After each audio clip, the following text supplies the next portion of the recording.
다음 소식입니다.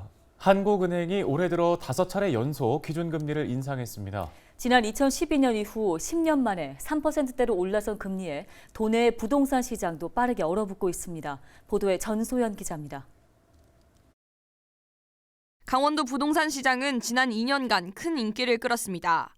지난해 강릉의 한 신규 분양 아파트가 67.9대 1의 청약 경쟁률을 기록한 데 이어 올해 춘천의 신규 분양 아파트는 1순위 청약결과 130대 1의 경쟁률을 기록하는 등 높은 수요를 기록했습니다. 덩달아 춘천과 강릉, 원주 등 빅3 지역의 구축 아파트 가격도 오르면서 도내 아파트 평균 가격은 지난 1년 사이 20% 가까이 올랐습니다.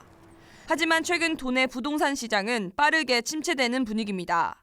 강원 지역 아파트 매매가는 지난 8월 말부터 떨어지기 시작해 6주 연속 하락하고 있습니다. 매수 심리가 위축되면서 거래량도 크게 줄었습니다. 지난 8월 도내 주택 매매 건수는 1,800여 건으로 1년 전보다 절반 넘게 줄었습니다. 이처럼 부동산 시장이 얼어붙은 이유는 계속되고 있는 금리 인상이 주요 원인으로 꼽힙니다. 금리가 오르면서 대출이자 부담이 들자 집을 사려는 수요가 줄어든 겁니다. 최근 정부가 세종시를 제외한 지방 전역을 부동산 규제 지역에서 해제한 것도 부동산 시장 침체의 요인으로 작용하고 있습니다. 그동안 비규제 지역인 강원도에 몰렸던 투자 수요가 사라지는 겁니다. 강원도가 비주정 지역이었으니까 이제 메리트가 있다고 보고 왔던 상황인데 웬만한 수도권도 거의 다 주정 지역에서 다 해제를 했고. 기준금리가 10년 만에 3%대로 올라서면서 전문가들은 한동안 부동산 침체가 이어질 것으로 전망하고 있습니다.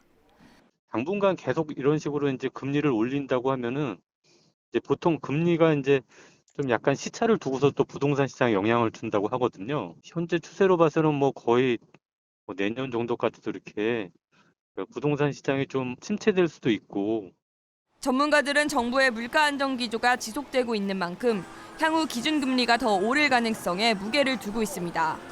급격한 금리 인상에 따른 이자 부담 증가도 이어질 것으로 보여 당분간 도내 부동산 시장 침체는 계속될 것으로 보입니다. 헬로티비 뉴스 전소연입니다.